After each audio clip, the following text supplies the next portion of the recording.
You looking for a killer ride? Here's your look at the Greenlight Collectibles. This is the Christine limited edition die-cast car.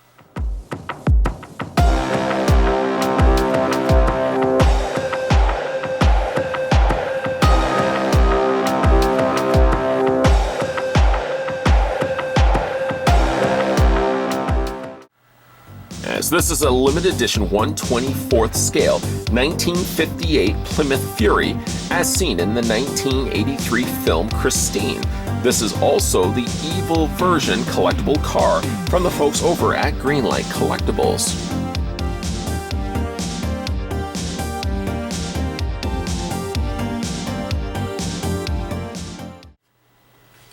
We're going to go ahead and get the measurements going for Christine. Now, this is a 1/24 scale car. Usually I'm familiar with a 1/18 scale. That's usually the size that I do for most of my collectible cars, the very few that I collect. The Christine, though, being 1/24 scale, works out to be a 7.5 inch from bumper to essentially bumper, 7.5 inches in length, which in centimeters works out to be 19.2 centimeters tall. And maybe while we're at it, in case you were also wondering maybe how tall Christine is, we'll take it right to the very top of her hood. And we'll stop it right there. Here we go. 1/24 scale Christine, up to the top of her hood, is 2.2 inches in height. And once again, traversing our way over to centimeters, you're looking at 5.6 centimeters tall.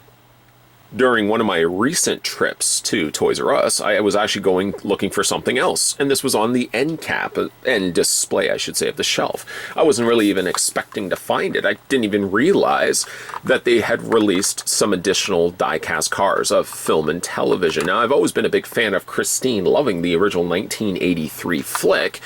I immediately wanted to pick this one up. Now, to be fair, again, I would normally have picked up a 1/18 scale, but there are a few examples of other companies that have done a 1/124 scale. So Christine really won't stand out in the sense that she's going to be a little bit smaller than some of those 1/24 scale cars that I picked up, like some of the Batmobiles and whatnot.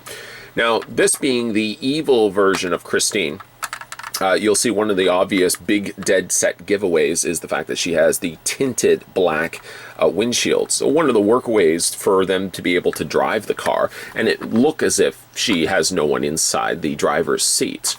The tinted windows, of course, conceals everything, so you can't even see inside the interior of the car until I open the doors. And luckily, they did actually have it where you could open up and access the doors on both sides. The only disappointing end of it, though, is there's no workable hood, and you can't actually even open up the trunk either. They're completely molded as part of the actual main body of the car. Before we actually look at the interior, I just want to show you guys some close-up looks. Some of the details for this Plymouth Fury. All you can see, like the little Plymouth logo, for example, I don't even know if you can see it or not, but it actually does say Plymouth right there along the front crest. We've got the headlights there. I like the fact that the headlights look like they're glass with what you could almost imagine to be a bulb on the interior of those. You've got the license plate there as well, CQB241 California license plate. Spin that around, and it's also featured on the back with some additional silver lettering there showing the Plymouth. And of course you got the tail lights there, a very nice chrome bumper and chrome front bumper and grille to the car. All the little things that you would expect with a Plymouth are also like the little fins, little wings there that are on the front. You've got the, not specific to, of course, a Plymouth, but you've got windshields there, windshield wipers that are permanently attached to the bottom. They are separate, but obviously something that's not going to move. You've got the rear windows, the windows on either side, I should say, the side mirrors there, featured on both sides. There's not really much in the way of a reflection coming off from that, but at least they've painted it in silver, so it does reflect the light rather nicely. Love the additional silver, of course, that they've run along the banding here of the car. I'm not really sure what you would call this term here, the little strip that runs to the full length from bumper to bumper of the car. And you got white wall tires there as well, with some silver interior there for the actual hubcaps. That's what the underside of the car looks like. They didn't really paint anything to it, but at least what seems to be the mufflers are a different color of black versus the rest of the chassis of the car, the undercarriage of the car. The white roof there on the top. Unfortunately, I've got a little bit of a scratch right there. That's not going to be consistent across the board, but I do want to mention the fact that I've got a little scuff on the top there. It's not really enough that I'm going to notice it, but I mean, certainly if I have it on the shelf, I'm not going to be seeing it anyways, but it's just the fact that I know it's there, and it bothers me, the fact that I've got that little fleck, that little speck. It looks like it might have even been paint that had come off the roof. But other than that, I mean, the paint's quite clean and very immaculate, actually, on this car. Now, like I said, because this is the Evil Christine, you're not going to be able to see inside. It is until, of course, in fact, you can get your fingers underneath there. They've sort of left like a little bit of a gap right there, and a gap is on both sides. Just enough to kind of get your finger in there. I really had a tough time getting it initially, and I think it was after that first time I pried the doors open, it seemed once I put the doors back in their closed place, I was still able to kind of get my finger in there. It would help certainly a little bit better to the cause if you could actually if you had like longer fingernails. This one door, there we go, is a little harder to open. Ironically enough, it's the driver's side that's a little harder to open than the passenger side. There's what the interior of the car looks like. It doesn't look as if, there we go, I was going to say the camera can't quite pick it up. It does have a back pair of seats in the back of the car. Of course, you've got your passenger side seating and the driver's side seating.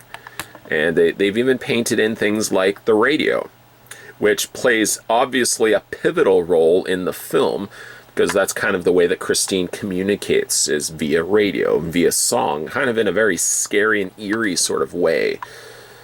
We spin it around to the other side. You've got the brake pedal and the gas pedal are there. Unfortunately, though, they're just molded in red plastic. Last time I checked, I don't think that's actually red plastic. I think those are black in the film. Kind of wish that they could have painted those in black as well. But other than that, I mean, other than the few little hiccups of missed paint opportunities, I mean, everything is in there. I mean, the little signal stick, that's not the correct term. And of course, the full dashboard readout is there. The white trimmed steering wheel is there with a little side on the red. I mean, like I said, everything is there. The only omitted place, I really will actually have to go back and double check the film. I didn't really watch the film leading up to this review. I don't think, though, the tail, the brake pad, or the brake pedal, or the gas pedal are red in the film. I will definitely have to suspend that as being a 100% factual statement. I have to go back and actually just double check the film. Like, I would really need a reason. I love Christine. It's one of my all-time favorite John Carpenter films. We'll go ahead and close the doors, by the way. You can see the tinting. I mean, it's right out full-blown painting. It doesn't seem like it even, I mean, it masks anything from being able to be visible through the glass here, which this is just plastic. You've got the painted in silver there on the interior. And we'll go ahead and close the doors. The tires appear to be rubber.